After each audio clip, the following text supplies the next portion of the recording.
Isang pinagpalang araw sa inyong lahat. Tayo po'y magdinilay sa salita ng Diyos, ang pinagmumulan ng awa at tawa ng ating buhay, ang salitawa. This Sunday, we are celebrating the 34th Sunday in Ordinary Time, the last Sunday in our liturgical calendar, which we are also celebrating the solemnity of our Lord Jesus Christ the King. And we are professing in this feast that indeed Jesus Christ is our King. He is the King of heaven and earth. Sa mundong ating ginagalawan ngayon, marami ang gustong maghari-harian at sa kanilang paghahari ay ginagawa nila ang lahat ng bagay para lamang sumikat at magpasikat. At kapag po titignan natin ang mundo ng social media, marami ang gustong magpasikat at sumikat. At dahil sa kagustuhan nilang sumikat, kung ano-ano ang kanilang ipinoportray, ipinapakita para lamang mapansin ng maraming tao, para lamang sumikat at magpasikat.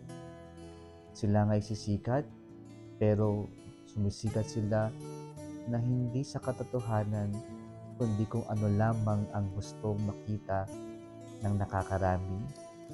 Marami rin sa atin ang gustong maghari-harian sa politika, sa kapangyarihan, sa posisyon, pero hindi dahil gusto nilang magsilbi.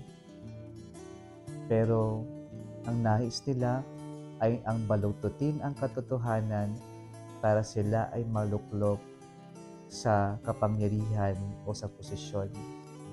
Marami sa atin ngayon ang tinatamasa ang sarap ng kapangyarihan ng posisyon, pero yung posisyon na yan ay hindi mula sa kung ano yung totoo, ang katotohanan, kundi sa panloloko. Mga kapatid, ang ating pong pagdiriwang ngayon ay ang pagdiriwang ng paghahari ng Diyos. Pinapaalala sa atin na hindi tayo ang hari, may totoong hari at nagmamay-ari ng lahat ng sanlibutan.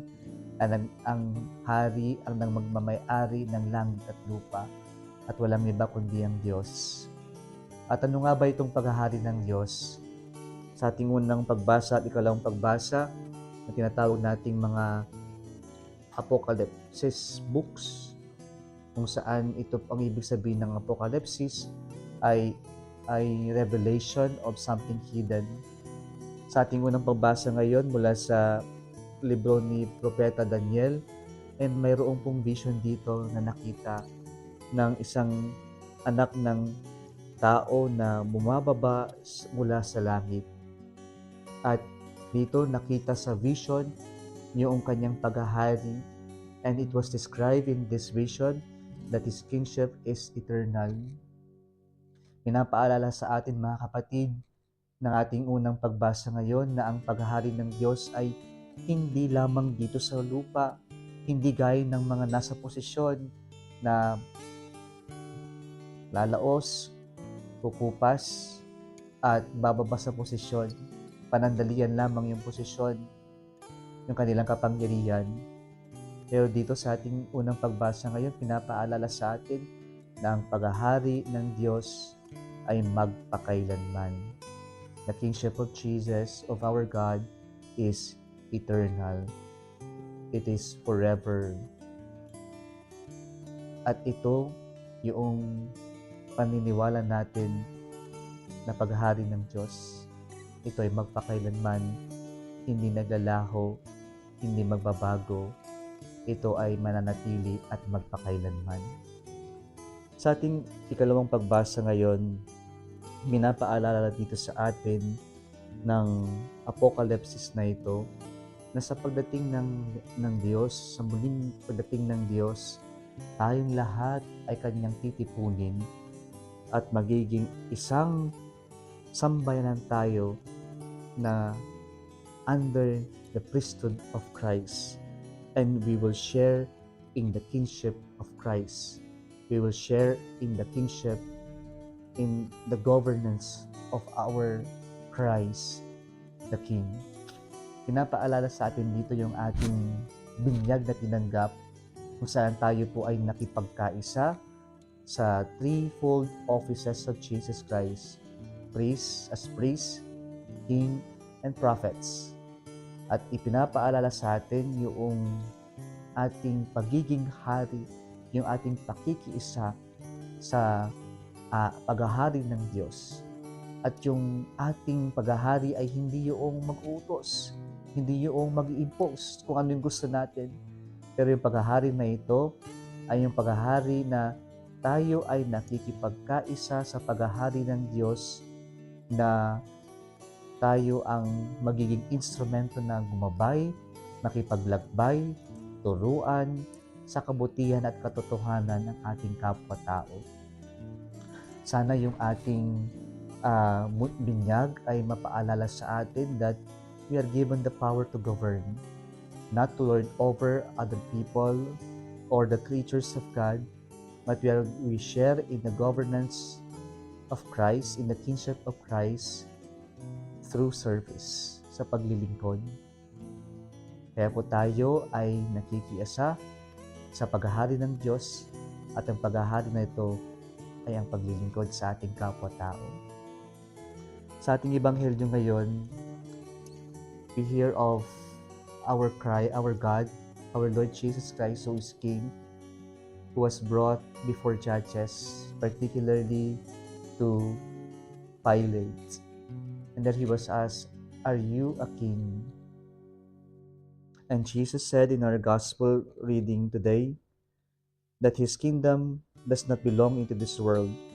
But if I were king like those of this world, my servants would have fought to save me from being handed over to the Jews. But my kingship is not of this world. And then Pilate told him, "And so you are a king?" And Jesus answered, "Just as you say, I am king. For this I was born, and for this I have come into the world, to bear witness to the truth." And the last sentence of our gospel tells us, "Everyone who is on the side of truth hears my voice." Yung paghahari po sa mundo natin ngayon ay ang paghahari ng panlilinlang, panloloko, yung gusto mong matanggap ka kahit na hindi totoo. Pero ang paghahari ng Diyos ay ang paghahari lamang sa katotohanan, at ang sino man ang panig sa katotohanan ay makikinig sa Diyos, sapagkat ang paghahari ng Diyos ay ang paghahari sa katotohanan, sapagkat si Jesus ay ang katotohanan. Jesus is the way, the truth, and the life. If we believe in Jesus, then we believe His kingship, because His kingship is based on truth, because He is truth. Kaya sana po mga kapatid, sa buhay natin, huwag nating lokohin ang ating sarili, huwag tayong mamuhay sa kasinungalingan, huwag nating hayaan na mamuhay tayo sa kasinungalingan. Nakakalungkot ang mabuhay sa kasinungalingan, at sa bandang huli, tayo rin lamang po ang masasaktan.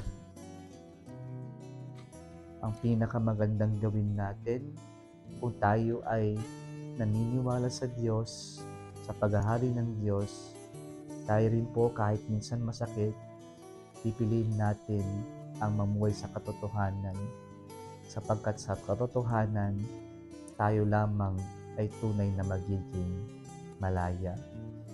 Viva Kristong Hari! Let us celebrate this Sunday, acknowledging that really Jesus is our God. He is the King both of the heavens and earth. Kung nagustuhan mo ang video na ito, huwag kalimutang mag-like, i-share at mag-subscribe sa Litawa Facebook page and YouTube channel. Muli isang pinagpalang araw sa inyong lahat.